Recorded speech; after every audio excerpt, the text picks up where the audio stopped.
দিবা আর বাবার দোয়াটা একদিকে দিবেন। পুরা পৃথিবীর মানুষের দোয়া দিবেন একদিকে, মার দোয়া দিবেন আরেকদিকে। ওজন কোনটা রে বাবা? ওজন কোনটা? আরে মার দোয়ার ওজন কত?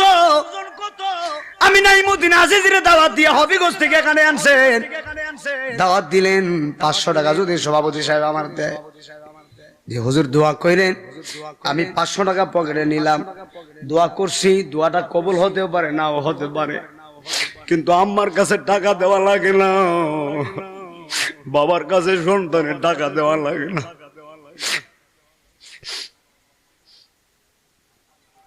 বাবার কাছে টাকা দেওয়া লাগে না, সন্তানের জন্য যদি বাবা দোয়া করে, বাবা সন্তানের ভাগ্য পরিবর্তন হয়ে যায়। মা যদি দোয়া করে রে, সন্তানের ভাগ্য পরিবর্তন হয়ে যায়। একবার জোরে জোরে কি আল্লাহু আকবার বলা যায় না?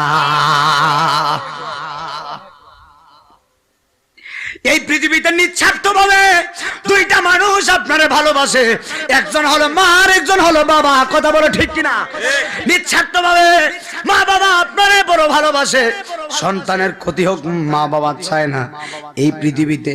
আরেকটা বাস্তব কথা হলো, সন্তান যদি বিদেশে থাকে, সন্তান যদি লন্ডনে থাকে, সন্তান যদি মালয়েশিয়াতে থাকে, এই সন্তানের যদি বিপদ হয় পশুপাখি জানার আগে একজন জানে, উনি কে?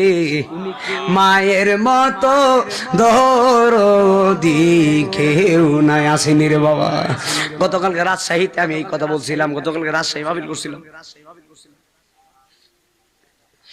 রাজশাহী মাহফিলে বলছিলাম, মায়ের মতো দরদি কেউ নাই, ওরে আমার মুমিন ভাই, আমার মায়ের মতো দরদি কেউ নাই।